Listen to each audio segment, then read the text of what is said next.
We just got done modeling some rocks and coral to help populate our fairly sparse looking crab world.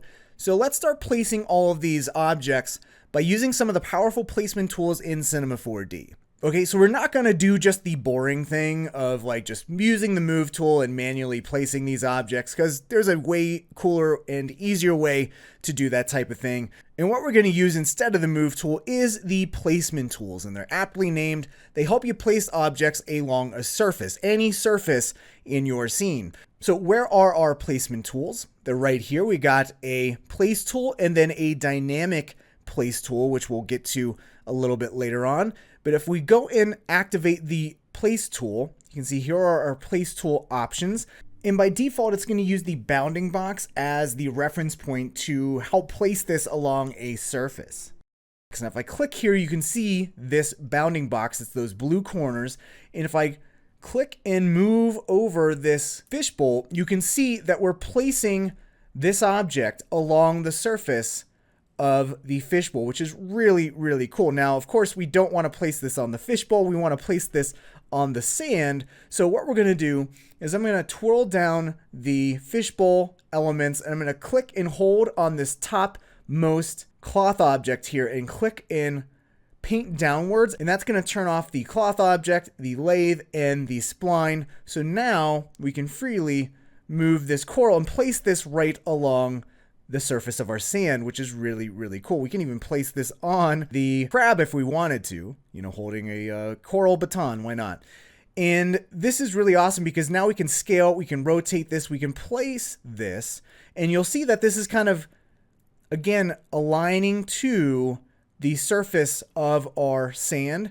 And if we go to reference point, what it's doing is it's using this bounding box shape to place this object. Now there's also this axis option, which if I hit E to go to my move tool, you can see my axis centers right here.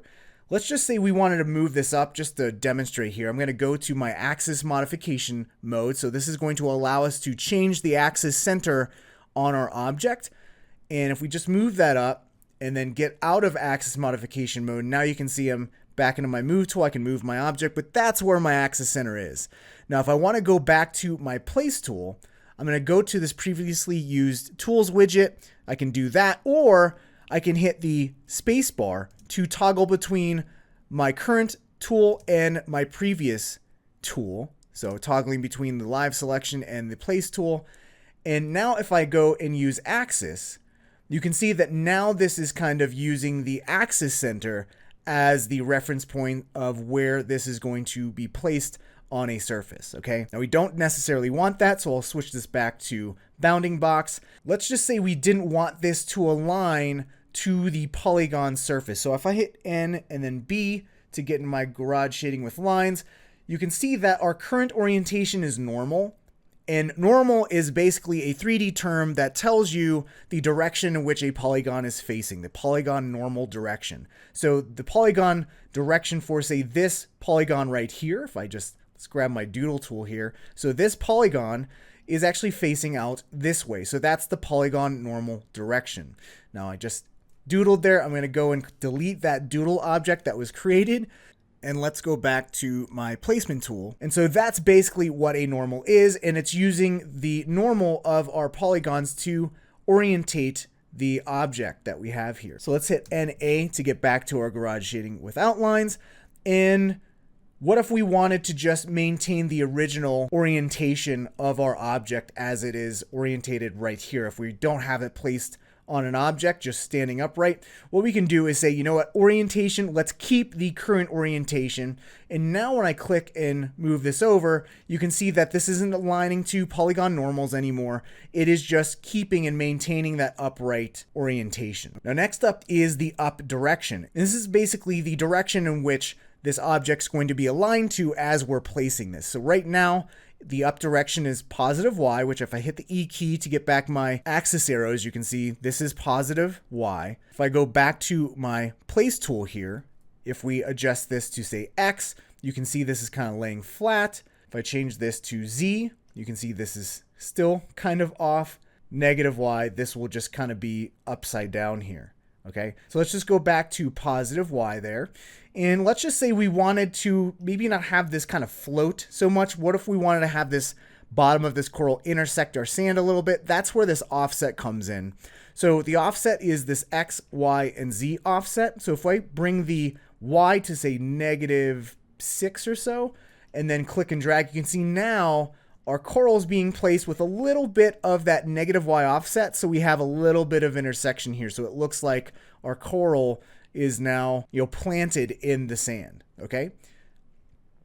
Now, another cool feature is this prevent collision. So you see if I move this around, it's going to intersect, say, our crab here. If we turn on this prevent collision, we can actually have this prevent us from intersecting any geometry. And then again, it's using this bounding box as that guide of what is the form of this shape and trying to prevent it from intersecting other objects in the scene. We'll just turn that off for now, and let's just place this coral in a nice spot here. So maybe something like this. Move this back, scale this up. So maybe something like that. And now let's grab this other coral here, still in my place tool, and maybe we shrink that down using the scale. We'll rotate this back here.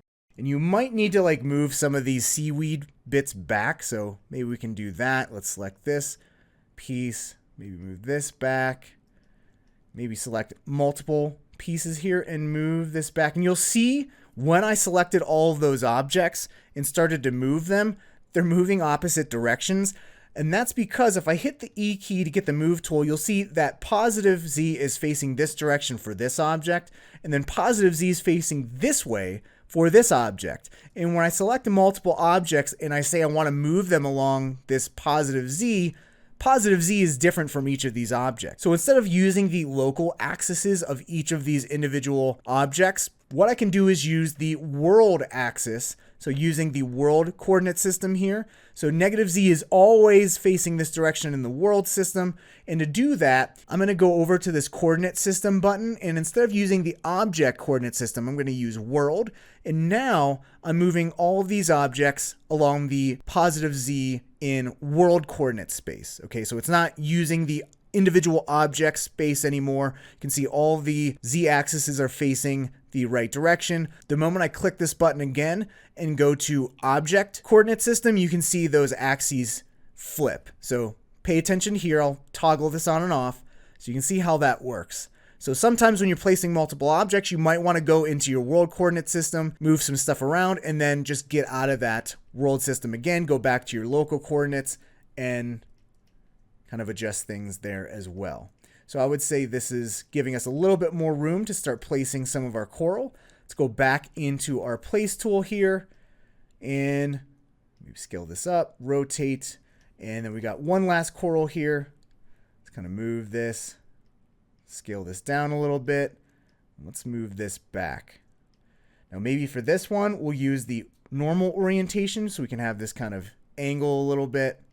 And you can see that the axis center, if I go and hit the E key, the axis center is actually off from this object. So you can see if we wanted to use the axis versus the bounding box, because even the bounding box we're kind of angled at this weird direction. The center's not here. It's right here. You can see that little circle, that blue circle there.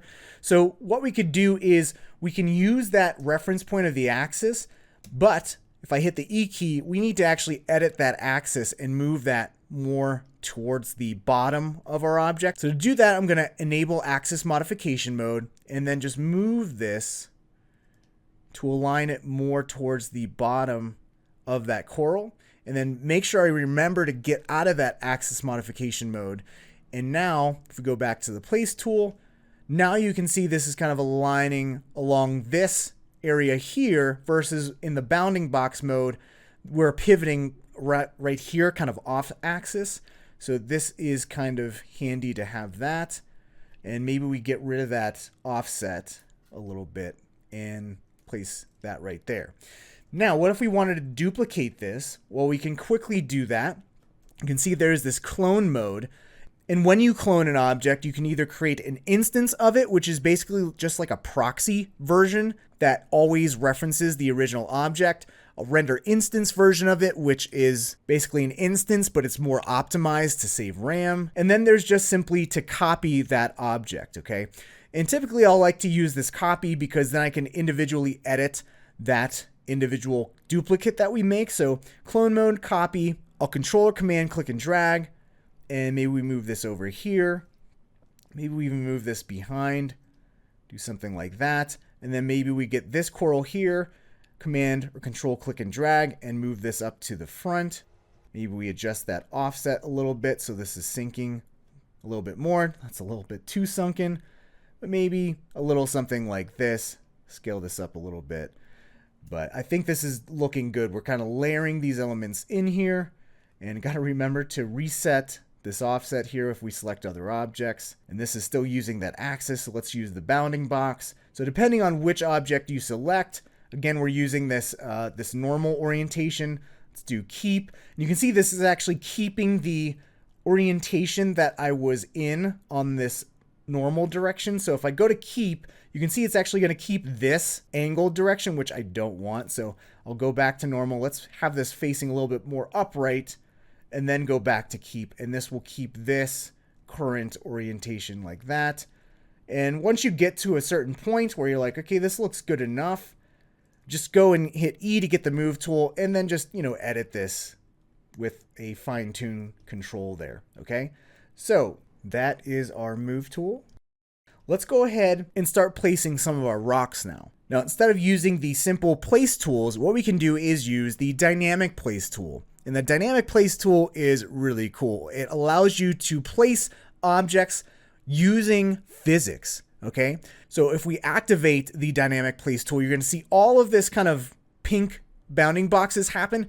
And what's happening is the dynamic system is kind of taking over and taking stock of all the objects and all the object bounding boxes in the scene. And if I go, you can see we have a different widget here. We have the rotation widget. We have individual scales. We have this purple scale, which if I select multiple objects here by holding the shift key down and adding to my selection, you can see as I'm moving these axis scales, and especially this purple one, which kind of brings all the axes in, I'm clustering and using dynamics and physics to collide these rocks together. And I can rotate these around using the rotational bands. You can see our axis arrows here as well. But this is super cool. Now watch what happens when I bring all of these rocks over to this area here. We're now having all of these rocks. Let me cluster these objects together. So I'm going to grab this purple handle and shrink that down. And now we have this cluster of rocks that's now kind of just using physics to collapse down and get placed onto our crab and onto our sand. So this is super, super cool. Another cool thing is we can move these up.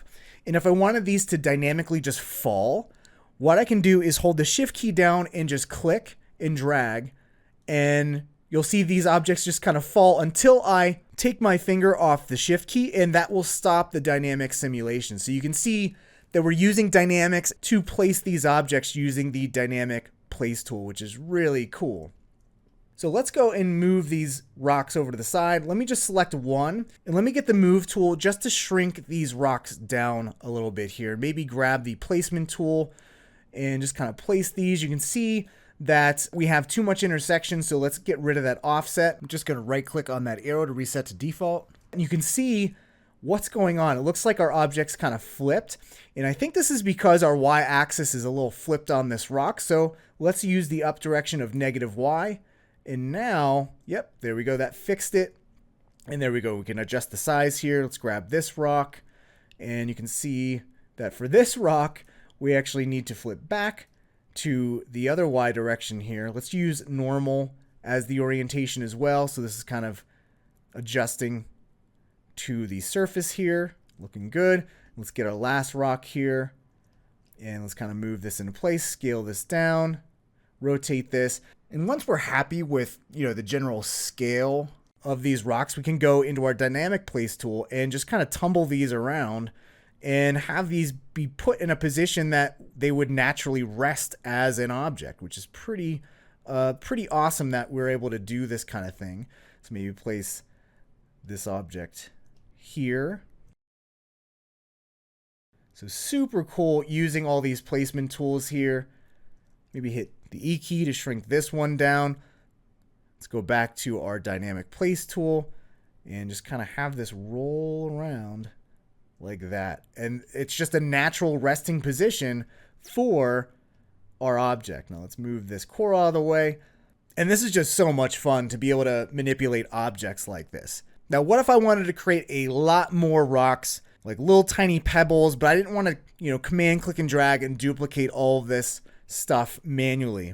Well, that's where another placement tool comes in, and that tool is called the scatter placement tool. So if you wanted to scatter a whole bunch of objects, this is a tool. This is what you want. So if I grab this scatter placement tool here, what it's going to do is it's going to scatter whatever objects that you have selected. That's the mode that we're in now. Now you can select individual objects that you want to kind of clone by dragging and dropping them into this little area here. So if I wanted to drag in all 3 types of this rock in there, I could do that, or I can just go by selection. So if I wanted to scatter all 3 types of this rock, I just have to simply select them. And then at this point, if I click and drag, this is going to just be like a paintbrush that's going to paint on these rocks onto the surface of these objects here. Now, if I go back to my scatter pen, bring up the options, you can see we have a radius, and you can see this is basically giving a little bit of personal space to these rocks as they're getting scattered. And then the object spacing, if I remove this, you can see we're having more objects populated in those tiny white circles there.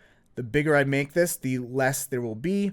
And then we have splat spacing, which the splats are those white circles, and the spacing is just how far those splat circles are from one another. So the smaller this is, the more clustered those objects can get. The bigger the spacing, the more spread out those rocks will be. Now, if we adjust this count, this is basically how many of these rocks, how many of these objects are going to be inside of each splat area. And so there's just a lot of fine-tuned control here. I can paint some more. And if we want to edit any of this stuff, what I'm going to do is go to my move tool by hitting the E key. And then we have this scatter object here. And if I try to grab one of these rocks, you'll see I won't be able to. Now, if I go and select my scatter object and check on edit mode, I can individually select any of these objects here and edit them. So I can go back to my placement tool and edit any of these, okay? Which is really, really awesome. And just get a lot of fine-tuned control. And like that, I have a ton of these little tiny pebbles all over the place. Now, if I wanted to start out with tiny pebbles, of course, I could go and select all these rocks, duplicate them, and you can see that as I move them, they all have different axis centers here. So let's go to that world coordinate system, move this off to the side, and let's just shrink these down. So now we got tiny pebbles. And if we select all of these, let's actually rename all of these objects from rock to pebble. And to do that, I'm going to go to the basic tab, and this is where we can rename our objects aside from just double clicking on them in our object manager here. I'm going to click here and type in pebbles and hit enter. And now you'll see that pebbles will be the name of all of these 3 objects here. So now I can select those 3 pebble objects, go back to my scatter pen here, and just click and drag. And like that, we now have a ton of these little pebbles on the floor of our sand. Now, of course, I have some pebbles here that are just kind of floating that were painted on top of previous rocks there. So what I can do is hit E for my move tool, click on the scatter object, go to the object tab, click on edit mode, and I can even delete some of these objects here that are kind of like floating here. Now, one last thing I'll show is maybe we want all of these scattered pebbles. Let's just rename this pebbles to be dynamically placed and kind of fall into our scene. What you would think to do that, you would just go to your dynamic placement tool and you select all the objects that are within this pebble object here and just move this up. And you can see that this is this pebble object. And you can see that scatter pen is treating all these pebbles as a single object, okay? And we don't want that. We actually want each of these little pebbles to be their own object, not this big group and cluster. So to do that, we're going to need to basically make this object editable, just like we collapse down our rocks with the volume builder and stuff like that. If I hit the C key to make editable, or click this make editable button here, you can see now we have a bunch of instances of our rocks. Now, instances, if I move this up, they again are proxies referencing those original pebble objects that we have right here. Now, what I can do with all these objects as separate pieces, I can turn back on my fishbowl, and with the dynamic place tool still selected, I can hold the shift key down, click and drag, and these will all fall onto our object and stay within the fishbowl here. Now, some kind of fell along the sides there. Let's maybe move this up. Let's cluster these together by using that purple scale axis. And let's move this way above here, way above the lip of our fishbowl. If we hold the shift key down and click and drag, and you'll see all of this stuff fall. Now, something that might happen in your scene is if I go and try to move these out, you'll see that my objects are kind of stuck in this fishbowl. I can't move them out. Why is that? Well, if I go to my collider geometry, turn on visualize colliders, you're going to see all of the collision geometry that is being calculated in the background to prevent objects from colliding into one another. And you can see that the top of this fishbowl is just kind of sealed off. And that's because we don't have enough accuracy in our calculation here to recognize this concave hole here, okay? So to fix that, I'm just going to up the accuracy, which is going to up the accuracy of the dynamic collision. And if I go up to an accuracy of 8, you can now see this is not sealed off anymore. It's now recognizing that this is a concave hole, and now I can move this up outside of the fishbowl here through that hole. And now I'll turn off the visualize colliders because we don't need it anymore. And now I can again hold the shift key down and click and drag, and this will just have all of our pebbles kind of fall in the back there. And again, whenever you release the shift key is when that dynamic simulation stops. And there you go. We have all of this stuff here. Now we still have these floaty rocks right here that we can go and just kind of place.